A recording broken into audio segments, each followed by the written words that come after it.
Good evening friends, स्वागत है आपका मुख्यमंत्री अभ्युदय योजना मिर्ज़ापुर के इस यूट्यूब प्लेटफॉर्म पर। आज के इस वीडियो में हम लोग जेईई मेंस का जो पेपर हो रहा है 20 जुलाई के फर्स्ट शिफ्ट के फिजिक्स के क्वेश्चन को डिस्कस करेंगे। अब सारे क्वेश्चन को डिस्कस नहीं किया जा सकता इसी वीडियो में, लेकिन मैं उसको डिस्कस कर लूँगा। आपका एक एक वीडियो करके मैं डिस्कस कर लूँगा, ठीक है। अब हम लोग शुरू करते हैं उसको। आज देखते हैं कितने क्वेश्चन डिस्कस हो पाएंगे। आशा करता हूँ कि आप लोगों को बेसिक सारी चीज़ें पता होंगी। जो भी 12th में जस्ट रहे होंगे, जो 12th पास हुए होंगे, तो उनको बेसिक्स पता होगा, तो चीज़ें आपको समझ में आएंगी। बहुत ज़्यादा टफ क्वेश्चन नहीं आए हैं, ठीक है, इस वाले सेट में। अच्छा, और जो लोग दे कर आए हैं वो अपने आंसर को मैच कर सकते हैं। अगर कोई डाउट हो तो पूछ सकते हैं।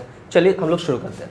पहला क्वेश्चन जो हमने लिया है, ये जो भी क्वेश्चन है ये आपका मेमोरी बेस्ड क्वेश्चन होता है, ठीक है। उसी हिसाब से आपका क्वेश्चन बताते हैं स्टूडेंट और उसके ऑप्शन बताते हैं, उन्हीं को हम लोग सॉल्व कराते हैं। तो पहला क्वेश्चन जो लिया गया है वो है 4 moles of a diatomic gas is heated from 0 degree centigrade to 50 degree centigrade.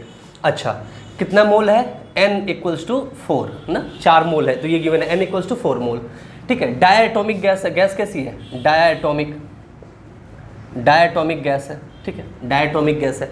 मैं कहता हूँ जैसे जैसे आप क्वेश्चन पढ़ते रहो वैसे आप क्या करते रहो, जो डेटा वगैरह दिया रहे वो लिखते रहो, या फिर डायग्राम बनाने की आवश्यकता तो डायग्राम बनाते रहो।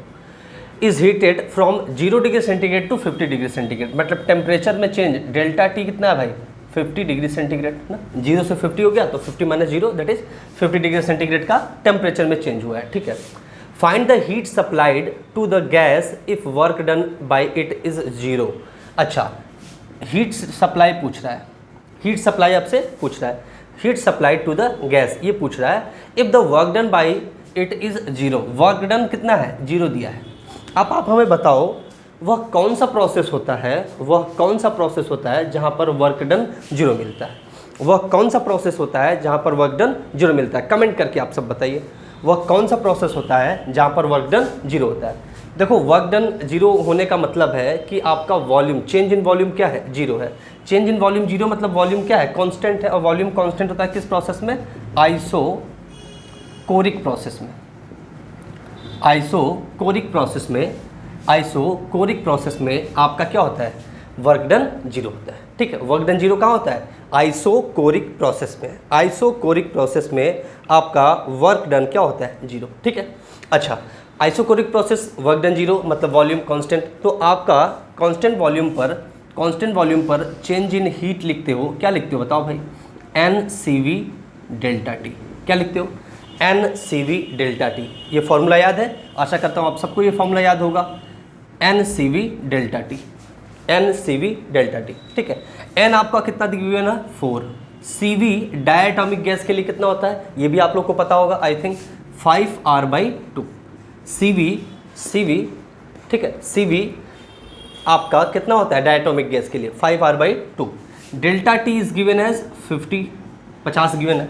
वैल्यूज पुट करो, आंसर पा जाओगे। तो डेल्टा क्यू कितना हो जाएगा? n के वैल्यू 4, CV की value 5R/2, delta T is 50, ठीक है। ये इससे कैंसिल हुआ 2 टाइम्स में, आप मल्टीप्लाई कर लो। 2 मल्टीप्लाइड बाई 5 10, और 10 मल्टीप्लाइड बाई 50 500 R, ठीक है। तो डेल्टा क्यू आपका आ जाएगा 500 R। कौन सा ऑप्शन बनेगा भाई? कौन सा ऑप्शन बनेगा? Option B will be correct. Option B will be correct, ठीक। समझ में आया? डायरेक्टली फॉर्मूला बेस्ड क्वेश्चन है, डायरेक्टली फॉर्मूला बेस्ड क्वेश्चन है, किसी को इसमें कोई प्रॉब्लम नहीं होनी चाहिए। डायरेक्टली फॉर्मूला बेस्ड क्वेश्चन है, ठीक है। सबका आया? सबको समझ में आया? चलिए नेक्स्ट क्वेश्चन पे चलते हैं। नेक्स्ट क्वेश्चन हमारे पास दूसरा क्वेश्चन है, बड़ा प्यारा सा क्वेश्चन है, बहुत ईजी भी है, उसमें कुछ नहीं है, बस आपको एरिया निकालने आना चाहिए। एरिया निकालने आना चाहिए, अगर एरिया निकाल लोगे तो आप आंसर आराम से हो जाएगा।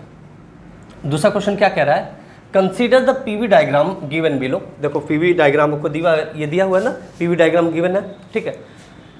For a cyclic process find the net heat supplied to the system during the process. इस प्रोसेस में नेट हीट सिस्टम को जो सप्लाई किया जा रहा है उसकी वैल्यू पूछ रहा है। आप एक बात बताओ हमें, for a cyclic process delta U cycle के लिए कितना होता है भाई? 0 होता है। Delta U change in internal energy है, change in internal energy for cyclic process कितना होता है? 0 होता है। क्यों 0 होता है? क्योंकि आपका जो इंटरनल एनर्जी होता है ना, इंटरनल एनर्जी ये कैसा फंक्शन होता है? ये कैसा फंक्शन होता है? स्टेट फंक्शन होता है, ये आपका स्टेट फंक्शन होता है, ठीक है। अच्छा, इसलिए आपका ये क्या हो जाता है? चेंज इन आपका इंटरनल एनर्जी किसी साइक्लिक प्रोसेस के लिए क्या होता है? 0 होता है। It means delta Q equals to हो जाएगा W, delta Q equals to हो जाएगा W वर्क डन। और वर्क डन आप निकाल सकते हो किसी साइक्लिक प्रोसेस के लिए या किसी पीवी डायग्राम से। कैसे निकालते हो? Area enclosed by the cycle, area enclosed by the cycle, area enclosed by the cycle, ठीक है, बाय द साइकिल। अब इसी साइकिल का एरिया आपको निकालना है। ये आपका जो डायग्राम है इसमें ये जो सर्कुलर पोर्शन दिख रहा है इसी का आपको एरिया निकालना है, इसी का एरिया निकालना है।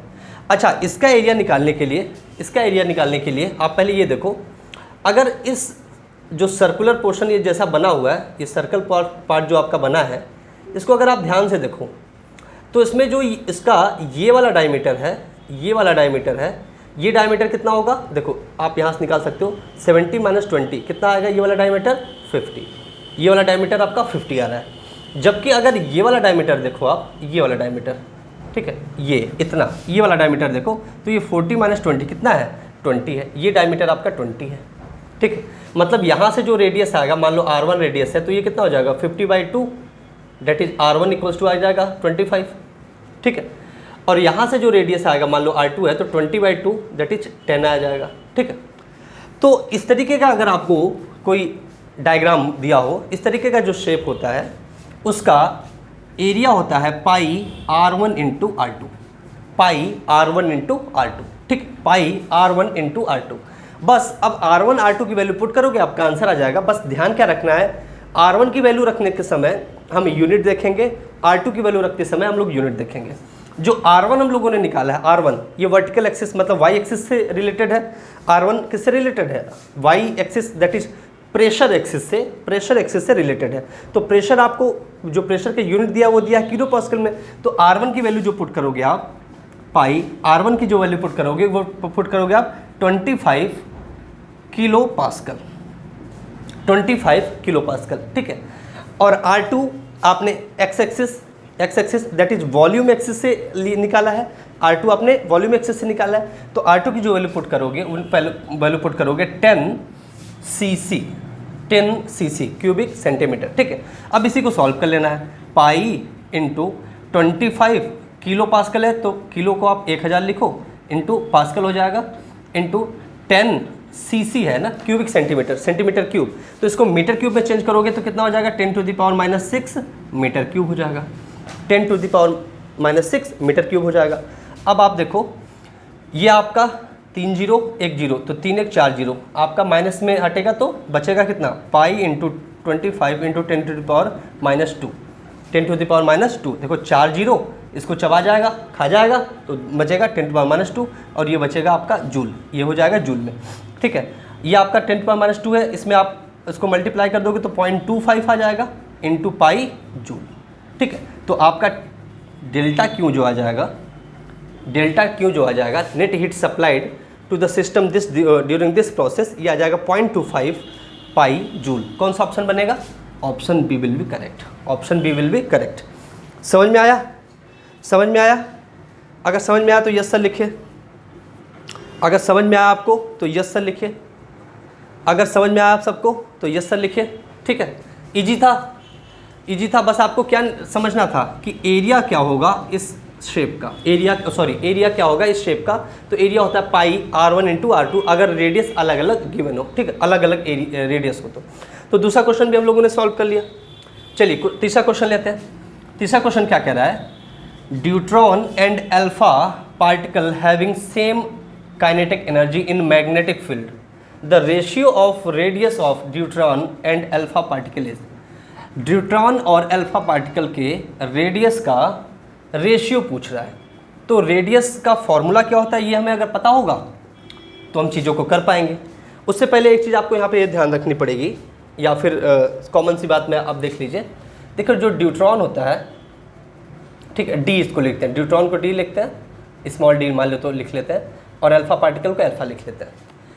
प्रोटॉन की संख्या, न्यूट्रॉन की संख्या, इसका जो चार्ज होगा, इसका जो मास होगा, इसको अगर हम लोग डिवाइड करें, अगर इसको लिखना चाहें हम लोग ड्यूट्रॉन और अल्फा के लिए, तो देखो लिख सकते हैं हम लोग ऐसे, ड्यूट्रॉन के लिए प्रोटॉन 1, न्यूट्रॉन 1, चार्ज 1, और इसका जो मास होगा, मास कितना होगा, मास 2 हो जाएगा। ठीक है, मास कितना होगा भाई, मास 2 हो जाएगा। इसमें किसी को कोई दिक्कत है? ड्यूट्रॉन के लिए 1 न्यूट्रॉन, 1 प्रोटॉन, चार्ज 1 और आपका मास 2। अल्फा के लिए 2 आपका प्रोटॉन, 2 न्यूट्रॉन, चार्ज इसका 2 और मास इसका 4। मास कितना है इसका, 4। ठीक है, यहाँ तक किसी को कोई दिक्कत नहीं होगी। अब हम लोग से पूछ रहा है रेडियस का रेशियो पूछ रहा है, इनके रेडियस का रेशियो पूछ रहा है। तो जो रेडियस होता है r, जो रेडियस होता है r, वो होता है mv divided by Q B divided by Q B. ठीक है, और काइनेटिक एनर्जी जो होती है वो होता है p²/2m। ये p² क्या है भाई, p² क्या है, मोमेंटम। अब m इंटू वी क्या है, p ही तो है, m इंटू वी क्या है, p ही तो है। तो यहाँ से अगर आप लोग निकालना चाहो, अगर यहाँ से निकालना चाहो तो लिख सकते हो p² = 2m into kinetic energy, 2m into kinetic energy, या p को आ जाएगा √2m काइनेटिक एनर्जी। ठीक है, तो यहाँ से अगर आप p की वैल्यू आप पुट कर दो, mv क्या है, p ही तो है, तो आप लिख सकते हो r = √2m kinetic energy divided by Q B.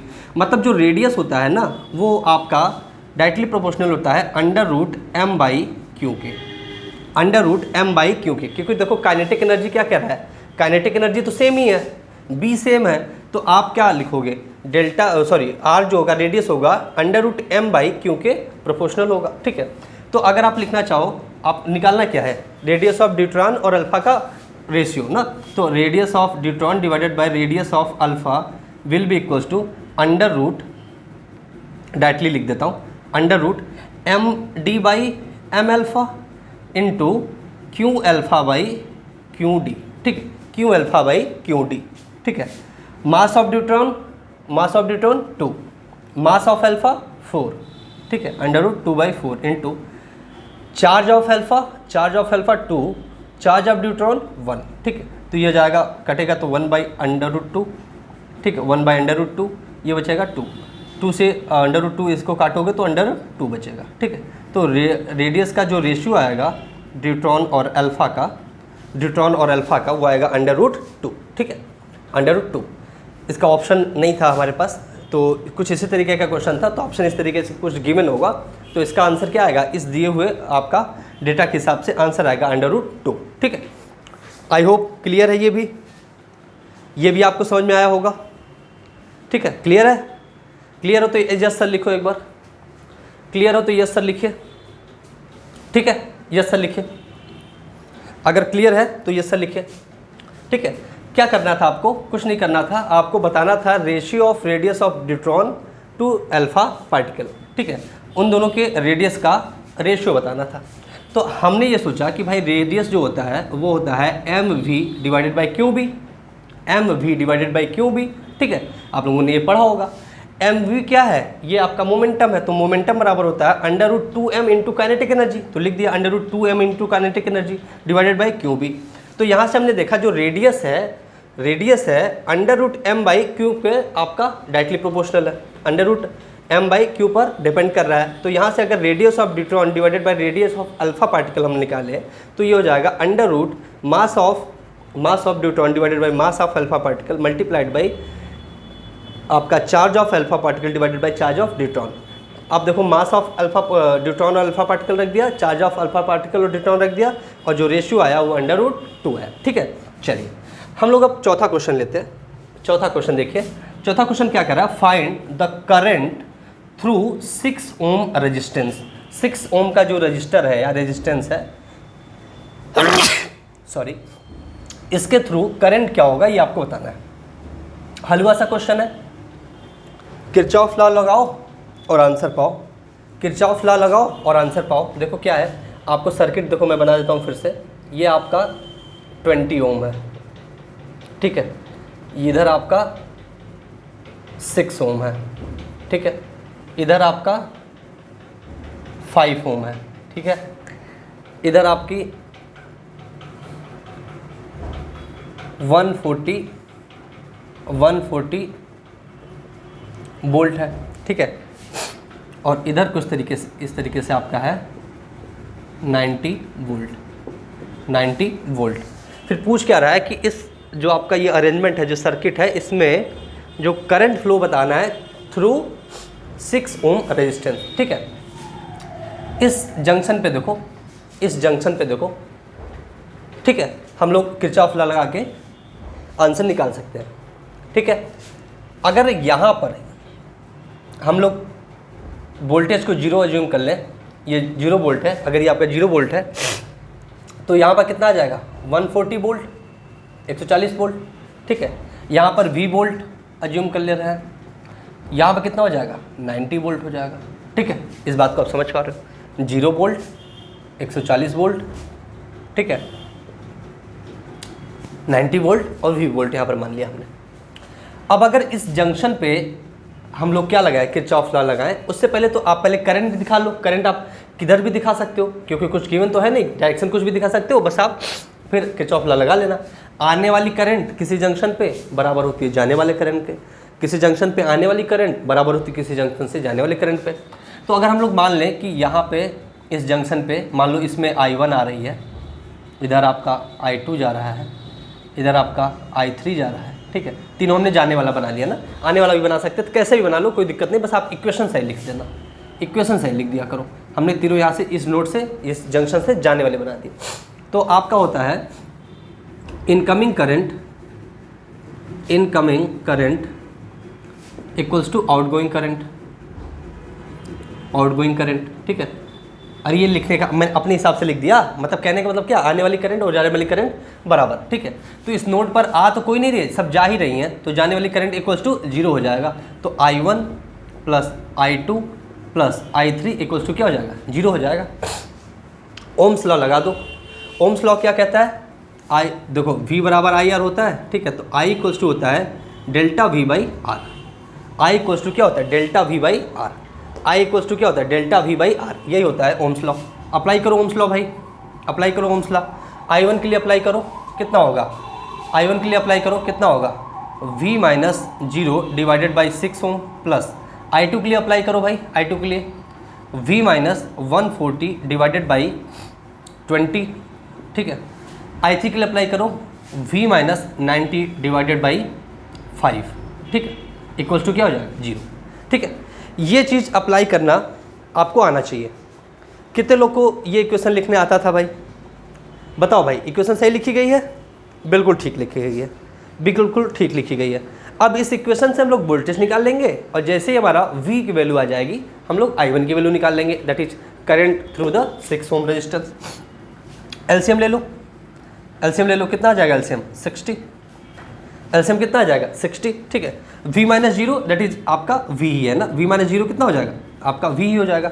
ये आपका आ जाएगा, एलसीएम ले लो तो ये हो जाएगा आपका 10V, ठीक है, प्लस इधर क्या हो जाएगा, ये आपका 3 बार में कटेगा तो 3V माइनस 14 × 42 420, प्लस ये आपका 12 बार तो ना 12V माइनस 12 9 108 तो 1080 इक्वल्स टू 0, ठीक है। क्रॉस मल्टीप्लाई कर दो, ये 0 हो जाएगा। इधर देखो 10 volt 3 volt sorry 10V 3V और 12V, तो ये हो जाएगा 25V माइनस 420 माइनस 1080 तो 420 और 1080 ये जोड़ के आ जाएगा 1500 इक्वल्स टू 0। तो यहाँ से V इक्वल्स टू कितना आ जाएगा 1500 डिवाइडेड बाई 25, 25 छक्का 150, ठीक है। तो आ गया ये V इक्वल्स टू आ गया 60 वोल्ट, V इक्वल्स टू आ गया 60 वोल्ट, V की वैल्यू आ गई 60 volt.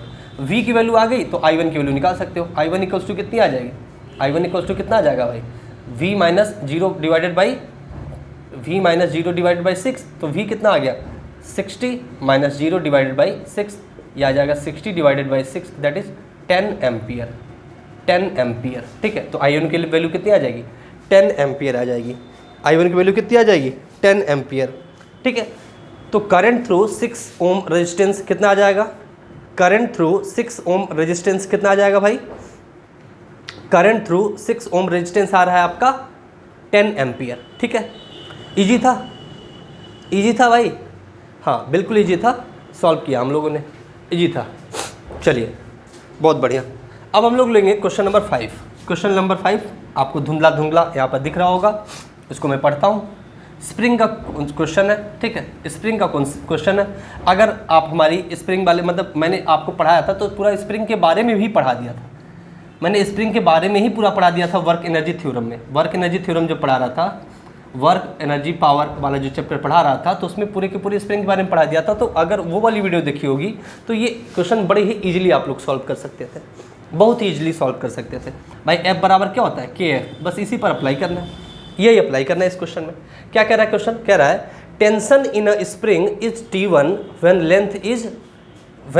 Length of the spring is L1। T1 tension है जब लेंथ L1 है, ठीक है। एंड टेंशन इज T2 है जब लेंथ कितना है, L2 है। आपसे पूछ रहा है नेचुरल लेंथ बता दो, नेचुरल लेंथ बता दो। हम मान लेते हैं कि कोई एक स्प्रिंग है, इसकी नेचुरल लेंथ L है और इसी के साथ ये कारनामा हो रहा है, ठीक है। T1 L1 लेंथ पर, T2 L2 लेंथ पे।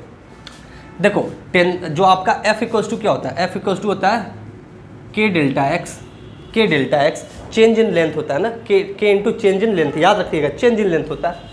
तो T1 जब टेंशन है तो K into change in length कितना होगा, अगर नेचुरल लेंथ L है तो चेंज इन लेंथ कितना होगा, L1 माइनस L होगा, L1 माइनस L होगा। और जब T2 टेंशन है तो K into delta x change in length निकालोगे तो चेंज इन लेंथ कितना होगा, L2 माइनस L होगा, L2 माइनस L होगा। K को गायब करना है क्योंकि आपके ऑप्शन में K नहीं था, इसका ऑप्शन बच्चे दिए थे लेकिन मैंने लिखा नहीं, जगह नहीं थी।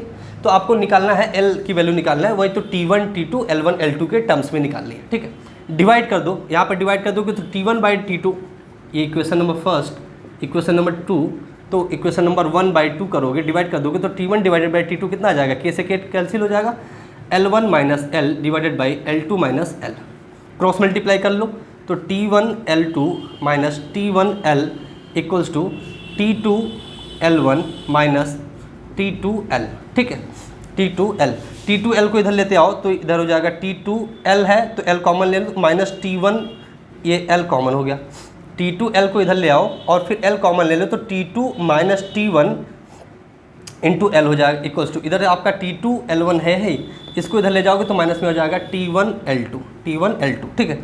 तो यहाँ से L की वैल्यू कितनी आ जाएगी, T2 L1 minus T1 L2 divided by T2 minus T1। यही आपका एक ऑप्शन था, शायद ऑप्शन डी बच्चों ने जो दिया था, यही आपका आंसर होगा, ठीक है। तो ये नेचुरल लेंथ होगी स्प्रिंग की, ये स्प्रिंग की नेचुरल लेंथ होगी। देखिए कितना आसान सा था, आपको बेसिक्स पता होता, एकदम बेसिक सा क्वेश्चन था, ठीक है। 2 लाइन का क्वेश्चन था, एकदम बस बेसिक पता होगा और आप आराम से क्वेश्चन को सॉल्व कर लेते हैं, ठीक है, ठीक है। चलिए हम लोग नेक्स्ट क्वेश्चन देखते हैं, क्वेश्चन नंबर 6। चलिए क्वेश्चन नंबर 6 देखते हैं। अच्छा क्वेश्चन है, क्या कह रहा है, a disk of mass m and radius r is released from rest if it takes T1 second to slide down the smooth plane. मतलब यही प्लेन है और जब मान लो ये प्लेन जब स्मूथ है तब इसको स्लाइड डाउन करने में पूरा आपको T1 समय लगता है, ठीक है। And T2 second is the time taken to the roll down rough plane. जब ये रफ हो जाता है तो ये T2 टाइम में रोल डाउन होता है और T2 बाई T1 का रेशियो गिवन है √3/x, तो x की वैल्यू फाइंड आउट करनी है। कर सकते हैं हम लोग, देखो कैसे। अगर मान लीजिए जब स्मूथ है, ठीक है, स्मूथ है इस तरीके से, ये नीचे आ रहा है, सपोज करो ये एंगल थीटा है और यहाँ से यहाँ ये आ रहा है, यहाँ से यहाँ ये आ रहा है, ठीक है। तो इसका एक्सेलरेशन इस डायरेक्शन में जो होगा, इसका जो एक्सेलरेशन इस डायरेक्शन में होगा वो होगा g साइन थीटा। कितना होगा एक्सेलरेशन, g साइन थीटा। ये तो निकालने आप जानते ही हो, ठीक है भाई। नीचे की तरफ आपका कितना, नीचे की तरफ g होता है, ठीक है, और ये आपका एंगल, ठीक है, ये वाला एंगल आपका थीटा, तो इधर आपका g cos थीटा और इधर g साइन थीटा होता है। तो अलोंग द इंक्लाइन प्लेन कितना होता है एक्सेलरेशन, g साइन थीटा होता है। और अगर ये इंक्लाइन प्लेन मान लो L लेंथ है, इंक्लाइन प्लेन का लेंथ आपका L है, इंक्लाइन प्लेन का लेंथ अगर L है तो जो टाइम लगता है इसको नीचे तक आने में वो लगता है 2L/a। ये आपको याद करना पड़ेगा, ये आपको याद रहना चाहिए। इंक्लाइन प्लेन पर 2L/√2L/a, ये जहाँ पे एक्सेलरेशन है along the surface, along the inclined plane, इतने आने में समय लगता है। इंक्लाइंड प्लेन के अलॉन्ग √2L/a समय में ये नीचे तक आता है, ठीक है। तो अगर स्मूथ है तो स्मूथ के लिए T1 है, तो ये √2L/a, एक एक्सेलरेशन कितना हो जाएगा, एक्सेलरेशन कितना हो जाएगा g sin थीटा, एक्सेलरेशन कितना हो जाएगा g sin theta. Equation number first मान लेते हैं। जब रफ है रफ सरफेस के लिए इसको यहाँ से यहाँ आने में, ठीक है, इस डायरेक्शन में जो एक्सेलरेशन होगा वो एक्सेलरेशन होता है g sin theta divided by 1+z, g sin theta divided by 1+z along the inclined plane, जो आपका एक्सेलरेशन होता है इस कंडीशन में जब रफ होता है तो g sin theta divided by 1+z। अब ये z क्या है, देखो z क्या है, इसको समझने के लिए आप ऐसा समझो, जैसे आप किसी के सेंटर ऑफ मास के अराउंड उसका मोमेंट ऑफ इनर्शिया लिखते हो, I लिखते हो, तो mr², लेकिन उसके आगे कुछ रहता है ना, तो वो मान लो z mr² है। क्या है z mr², तो वही z है यहाँ पर ना। जैसे आप समझो डिस्क के लिए कितना होता है, ठीक है, डिस्क के लिए कितना होता है, ये होता है हाफ mr², ठीक है। तो z फॉर डिस्क कितना हो जाएगा 1/2, z फॉर डिस्क कितना हो जाएगा 1/2। तो g मतलब acceleration along the inclined plane कितना हो जाएगा g sin थीटा, डिस्क के लिए 1 + 1/2, तो यह आ जाएगा 3/2, 2 पर चला जाएगा तो ये हो जाएगा 2/3 g sin theta, 2/3 g sin theta, ठीक है, ये हो जाएगा। तो जो टाइम लगेगा इसको T2, ये कितना होता है √2L/g होता है, तो 2L/a एक्सेलरेशन होता है, तो √2L बाई एक्सेलरेशन इस समय कितना है 2/3 g sin थीटा, ठीक है। 2 से 2 कैंसिल हो गया, 3 ऊपर चला जाएगा तो ये आ जाएगा √3L/g sin theta, √3L/g sin theta, ठीक है, ये हो जाएगा √3L/g sin थीटा। इसकी वैल्यू इधर लिख देता हूँ 2/3 g sin थीटा, ठीक है। अच्छा, तो हमें क्या गिवन है, T1 गिवन है, T2/Q1 गिवन है, तो T2/T1 की वैल्यू निकालो यहाँ से। तो T2 कितना है भाई √3L divided by g sin theta, और T1 की वैल्यू कितनी है √2L divided by g sin theta, ठीक है। g sin थीटा से g sin थीटा कट गया, L से L कट गया, तो ये आ जाएगा √3/2, और ये T2/T1 की वैल्यू आई, और वो T2/T1 गिवन कितना है √3/x। कंपेयर कर लो तो x की वैल्यू कितनी आ जाएगी 2, कंपेयर करने पर x की वैल्यू कितनी आ जाएगी 2 आ जाएगी, ठीक है। तो यही x की वैल्यू आपसे पूछ रहा था, जो कि आपने बता दी, यही x की वैल्यू पूछ रहा था, आपने बता दी, ठीक है। तो ये रहा आपका आंसर। कितने लोगों को समझ में आया भाई? कुछ बच्चे इसमें नानुकुर कर सकते हैं, जिनको कुछ बातें नहीं पता होंगी।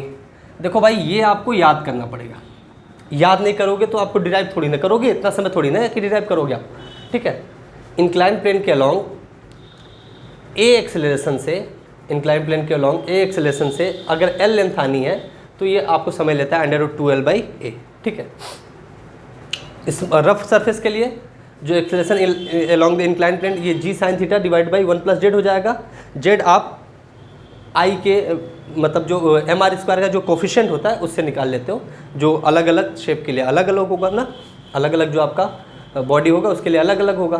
फिर वो निकाल लिया हमने, फिर आपका काम ही खत्म हो गया, T2/T1 निकाल दिया, हमने कंपेयर कर दिया, और x की वैल्यू कितनी आ गई 2 आ गई, x की वैल्यू 2 आ गई, ठीक है। आशा करता हूँ समझ में आया होगा आपको। चलिए नेक्स्ट क्वेश्चन लेते हैं, क्वेश्चन नंबर 7। अब देखो क्वेश्चन नंबर 7 कितना आसान सा क्वेश्चन है, डायरेक्ट फॉर्मूला बेस्ड क्वेश्चन है, ठीक है। ये तो कोई बच्चा गलत करके नहीं आया होगा, और इस क्वेश्चन को जो बच्चा गलत करके आया है फिर तो वो आप एग्ज़ाम देना ही छोड़ दो, मत दो एग्ज़ाम। अब बात वो अलग है कि आप जल्दीबाजी में थोड़ा सा प्लस माइनस में गड़बड़ कर दो, वो अलग बात है, लेकिन वो भी नहीं होना चाहिए। अगर वो हो रहा है तो फिर आपने अंदर कमी है कहीं ना कहीं, ठीक है। तीसरे चौथे अटेम्प्ट के लिए आप परेशान रहेंगे फिर, ठीक है। इजी सा क्वेश्चन है। क्या कह रहा है कि if A.B is equals to A cross B का मॉड, ठीक है, मॉड दे रखा है ना, उसके इक्वल है। A.B कितना होता है AB cos थीटा होता है, A क्रॉस B होता है AB sin theta n cap, लेकिन उसका मॉड है तो सिर्फ हमें मैग्नीट्यूड बताना है, तो AB sin थीटा हो जाएगा, ठीक है। AB से AB कैंसिल आउट हो जाएगा, sin theta by cos theta tan theta हो जाएगा, sin theta by cos theta कितना हो जाएगा tan थीटा, बराबर 1 आ जाएगा, tan थीटा बराबर 1 आ जाएगा। tan थीटा वाला बराबर 1 मतलब tan थीटा कब आपका 1 होता है, tan 45 पे होता है। अगर हम 0 से 90 के बीच में एंगल ले तो थीटा की वैल्यू आ गई 45, थीटा की वैल्यू कितनी आ गई 45। अब हमसे a माइनस बी का मॉड पूछा है, a माइनस बी का मॉड पूछा है। ये सारे के सारे वेक्टर है ना, सारे के सारे वेक्टर हैं। तो ये क्या होता है, under root a square plus B square minus 2ab cos theta होता है, अगर उनके बीच का एंगल थीटा हो तो। ठीक है, अब वैल्यू पुट कर दो थीटा की, a square plus B square minus 2ab cos 45 हो जाएगा। ठीक है, कॉस 45 की वैल्यू बताओ भाई, कॉस 45 की वैल्यू बताओ, 1/√2, 1/√2, रूट टू से कैंसिल होगा, कितना आ जाएगा, √2 आ जाएगा। a square plus B square minus √2 ना, कैंसिल कर, √2 into A B, √2 into A B. कौन सा ऑप्शन बनेगा, ऑप्शन ए ही बन जाएगा, ऑप्शन ए ही करेक्ट हो जाएगा। ठीक है, कोई दिक्कत है इसमें, किसी को कोई दिक्कत है इसमें, बिल्कुल दिक्कत नहीं होनी चाहिए। ठीक है, इसमें तो कोई दिक्कत ही नहीं होनी चाहिए। चलिए नेक्स्ट क्वेश्चन लेते हैं हम लोग, अगला क्वेश्चन लेते हैं। अगला क्वेश्चन क्या है भाई, अगला क्वेश्चन क्या है, 8वां क्वेश्चन पढ़िए। A bird is flying in north east direction with velocity v equals to 4√2 metre per second. Now wind from north to south with 1 metre per second starts flowing ना, 1 metre per second से बहना शुरू करती है। Find displacement of bird in 3 second, 3 second में इसका displacement बताना है। सपोज करो, देखो ये आपका है नॉर्थ, यह है आपका साउथ, ये है ईस्ट, ये है वेस्ट। ठीक, अब एक बर्ड है वो फ्लाई कर रही है किस डायरेक्शन में, नॉर्थ ईस्ट डायरेक्शन में। नॉर्थ ईस्ट मतलब ठीक ठीक बीच में, मतलब ये एंगल आपका 45 डिग्री होगा, ये एंगल आपका 45 डिग्री होगा। ठीक है, तो ये इस डायरेक्शन में आपका बर्ड फ्लो कर रही है, फ्लाई कर रही है, और इसकी वेलोसिटी दे रखी है 4√2 metre per second, 4√2 metre per second. ठीक है, अच्छा सबसे पहले तो अगर हम लोग इस क्वेश्चन को सॉल्व करना चाहते हैं तो क्या कर लें, हम लोग इसकी वेलोसिटी को कंपोनेंट में तोड़ लें, तो इसकी वेलोसिटी का कंपोनेंट ईस्ट के अलोंग कितना आ जाएगा, 4√2 कॉस ऑफ 45, तो ये आ जाएगा 4√2 कॉस 45 1/√2 होता है, तो ये आ जाएगा 4 मीटर पर सेकेंड। ठीक है, तो ईस्ट की डायरेक्शन में 4 मीटर पर सेकेंड। अगर नॉर्थ की डायरेक्शन में तोड़ेंगे तो ये आ जाएगा 4√2 साइन 45, तो ये आ जाएगा 4√2 साइन 45 1/√2 होता है, तो ये आ जाएगा 4 मीटर पर सेकेंड। मतलब 4 मीटर पर सेकेंड इस डायरेक्शन में भी और 4 मीटर पर सेकेंड ईस्ट की डायरेक्शन, ईस्ट में भी 4 मीटर पर सेकेंड, नॉर्थ में भी 4 मीटर पर सेकेंड। ठीक है, ये आपने इसको तोड़ लिया। अब क्या कह रहा है, अब देखो हम लोग यहाँ पर अलग से बना देते हैं। ठीक है, ये ईस्ट है, ये नॉर्थ है, ये साउथ है, ये वेस्ट है। मतलब इधर आपका 4 मीटर पर सेकेंड से इसका कंपोनेंट था, इधर आपका कंपोनेंट इसका 4 मीटर पर सेकेंड से था। अब कह रहा है now wind from north to south, north से साउथ इस डायरेक्शन में, north to south 1 metre per second से फ्लो कर रही विंड। ठीक है, फिर कह रहा है कि अगर ये कंडीशन है तब बताओ कि अब बर्ड का 3 सेकंड में डिस्प्लेसमेंट कितना होगा।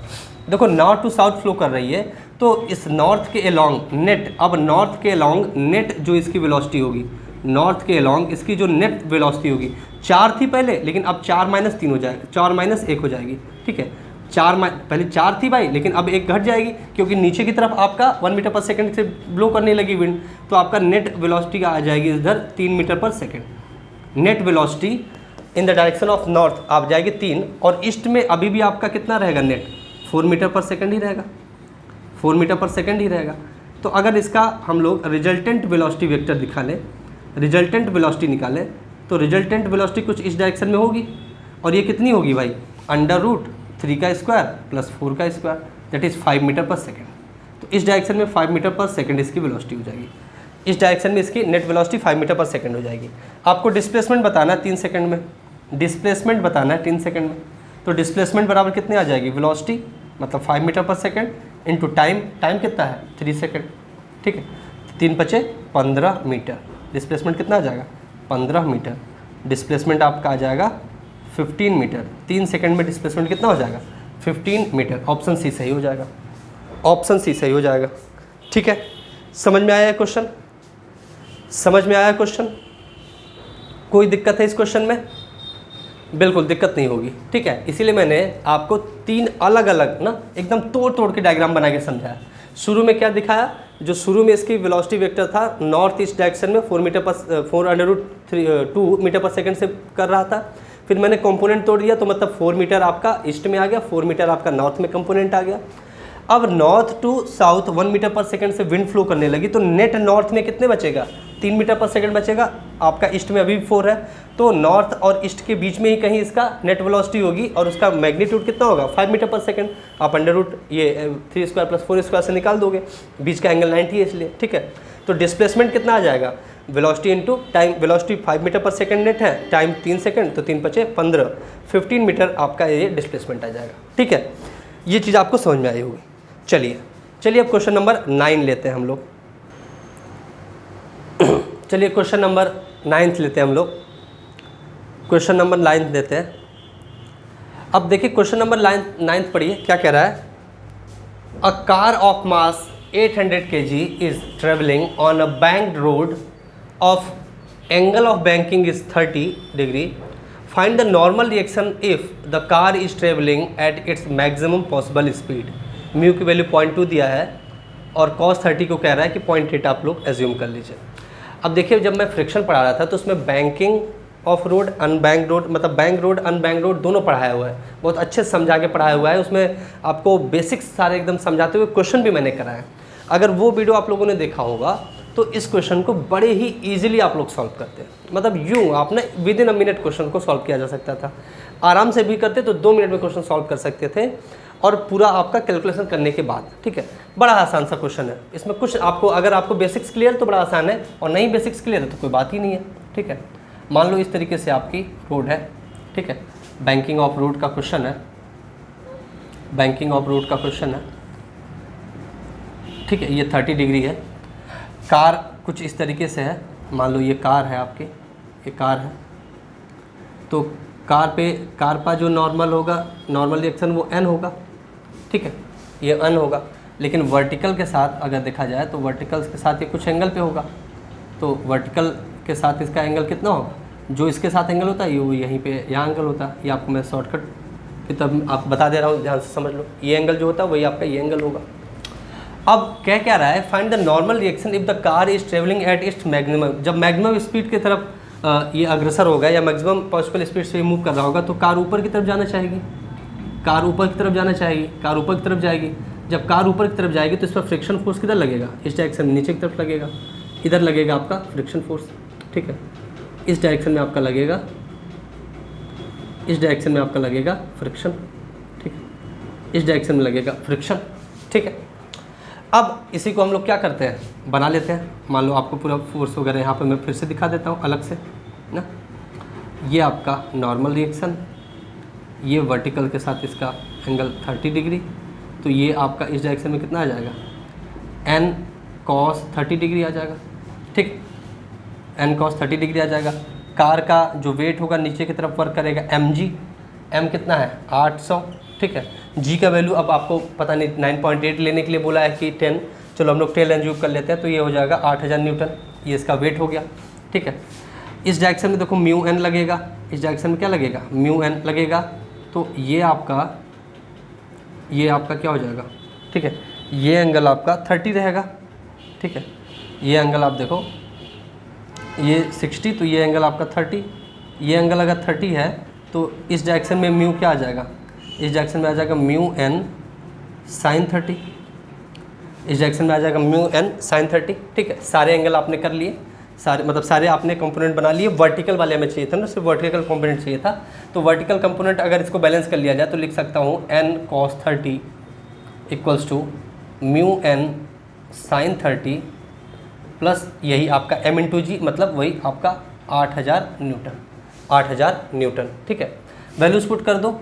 cos 30 कितना दिया है 0.8 रखने के लिए, तो हो जाएगा 0.8 n इक्वल्स टू म्यू की वैल्यू कितना दिया है 0.2, तो 0.2 इंटू n इंटू 1/sin 30 कितना होता है 1/2 होता है, प्लस 8000। ठीक है, प्लस 8000। तो ये 0.8n इक्वल टू आ जाएगा, ये से कट जाएगा तो 0.1n आएगा प्लस 8000, ठीक है। इधर इधर घटा लो तो ये हो जाएगा 0.7n equals to 8000, 0.7n equals to 8000, तो n की वैल्यू कितनी आ जाएगी 8000 डिवाइडेड बाई 0.7। आप अगर 10 से मल्टीप्लाई कर लो तो n इक्वल्स टू आ जाएगी 80,000 डिवाइडेड बाई 7 न्यूटन। यही आपका क्या निकालना है, नॉर्मल रिएक्शन। तो नॉर्मल रिएक्शन आ जाएगा कितना 80,000 डिवाइडेड बाई n, ठीक है। बैंकिंग ऑफ रोड का क्वेश्चन था, बैंकिंग ऑफ रोड का क्वेश्चन था। बेसिक कॉन्सेप्ट पता होता तो आप इजीली इसको अटेम्प्ट कर सकते थे, इजीली इसका आंसर निकाल सकते थे, ठीक है। इसमें कोई दुविधा होनी ही नहीं चाहिए, इजीली इसको सॉल्व कर सकते थे अगर आपको बेसिक्स क्लियर रहता, ठीक है। कोई दिक्कत है, फिर से बता दूँ, देखिए अगर मैक्सिमम पॉसिबल स्पीड से ये मूव करने लगेगा तो ये आपका बाहर की ओर मतलब इस डायरेक्शन में जाने की कोशिश करेगा तो फ्रिक्शन फोर्स लगेगा इस डायरेक्शन में, म्यू इंटू एन ना, म्यू इंटू एन ही क्यों ले रहे हैं, क्योंकि वो मैक्सिमम पॉसिबल स्पीड से जा रहा है, म्यू इंटू एन हो जाएगा। नॉर्मल रिएक्शन आपका इस सरफेस के अलॉन्ग नॉर्मल रिएक्शन इस तरीके लगेगा, लेकिन अगर आप देखोगे क्योंकि ये तो टिल्टेड है ना, ये टिल्टेड है, आपका इस डायरेक्शन में इसका कंपोनेंट ले लोगे तो n cos 30 हो जाएगा, ठीक है। आपका अगर समझो बैंकिंग जो हो रही है ना, अगर वो आपका हॉरिजॉन्टल प्लेन में हो रही है तो हम वर्टिकल जो कंपोनेंट होते हैं उसको बैलेंस कर देते हैं। हॉरिजॉन्टल प्लेन में अगर मोशन हो रहा है तो वर्टिकल कंपोनेंट क्या कर लेते हैं, उसका बैलेंस कर लेते हैं ना, उसका वर्टिकल कंपोनेंट बैलेंस कर लेते हैं। तो इसका वर्टिकल कंपोनेंट n का निकाला तो n cos 30, म्यू n है फ्रिक्शन फोर्स ना, ये इसके साथ 30 डिग्री बनाएगा हॉरिजॉन्टल के साथ, तो इधर आपका आ जाएगा vertical mu n sin 30 component, ठीक है। वर्टिकल कंपोनेंट नीचे की तरफ, weight of the car 8000 Newton नीचे की तरफ, दोनों बैलेंस हो जाएंगे, मतलब n cos 30 इक्वल्स टू ये इन दोनों का योग, इन दोनों का समेसन, ये हमने यहाँ पर बैलेंस कर दिया, इसको यहाँ पर बैलेंस कर दिया।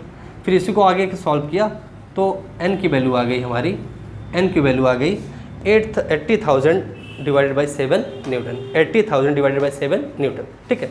जो गिवन डेटा था हमारे पास, जो बच्चों ने डेटा दिया है उसके आधार पर यही आंसर आ जाएगा, ठीक है। अगर डेटा कुछ इधर उधर रहा होगा आपके एग्जाम में तो आंसर कुछ और आ रहा होगा, ठीक है। इसमें आपको परेशान होने की जरूरत नहीं है। चलिए नेक्स्ट क्वेश्चन लेते हैं, क्वेश्चन नंबर 10। क्वेश्चन नंबर 10 देखिए क्या कह रहा है, a radio active sample decay simultaneously into two products, the half lifes of the two decay are 1400 are and 700 are, find the time t when the concentration become n/2 ना। अगर वही आप ना n0 जो होता है ना, n0 क्या हो जाता है n0/2, ये आपका उसी से आप निकालते हो, ठीक है। तो डायरेक्ट उसके लिए मैं आपको फॉर्मूला यूज यहाँ पे कराता हूँ। ये n/3 पर भी पूछ सकता था ना, n0/3 पर भी पूछ सकता था या n/3 पर भी पूछ सकता था, अभी n/2 पर पूछा तो हम लोग के लिए ज़्यादा आसान हो गया। ये क्या हुआ, ज़्यादा आसान हो गया, ठीक है। तो क्या रहा है देखिए, अ रेडियो एक्टिव सैंपल, कोई एक रेडियो एक्टिव सैंपल है, ठीक है,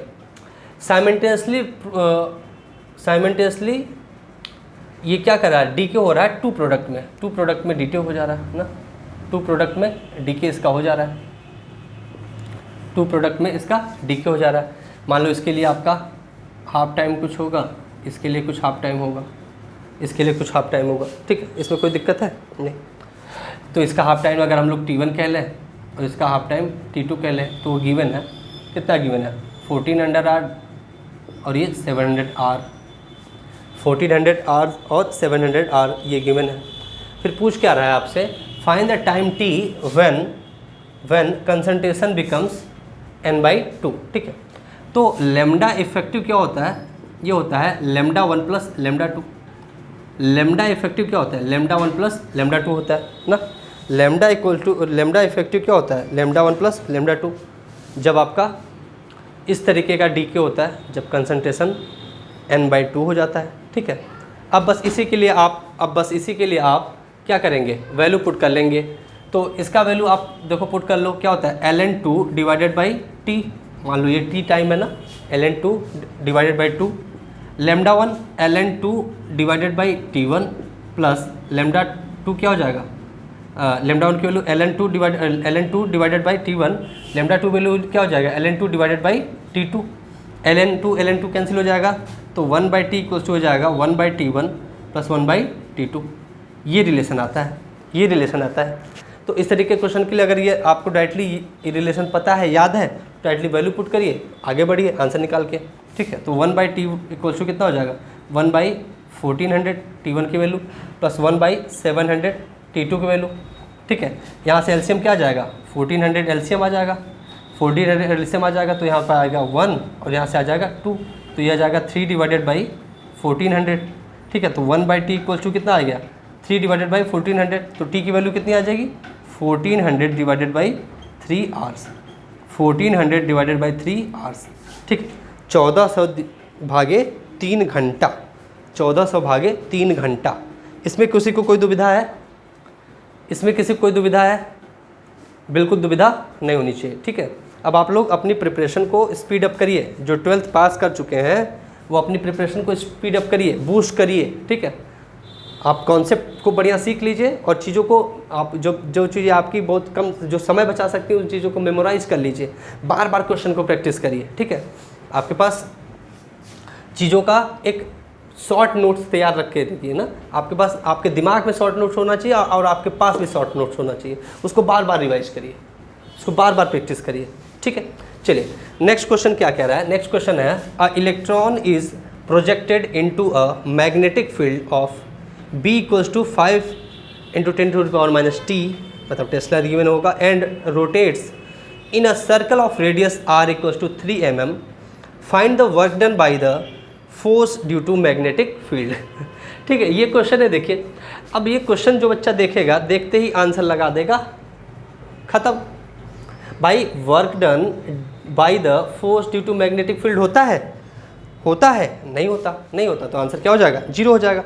अगर बेसिक्स आपका क्लियर है तो आंसर तुरंत आप उड़ा दोगे, 0 जूल, ठीक है। Work done by the force due to magnetic field कितना होगा, 0 होगा, होता ही नहीं है जब, तो आपका 0 होगा। तो इस तरीके से इस वीडियो में हम लोगों ने 11 क्वेश्चन को डिस्कस किया। कितने क्वेश्चन को, 11 क्वेश्चन को डिस्कस किया, और आशा करता हूँ कि आप लोग को सारे 11 क्वेश्चन समझ में आए होंगे।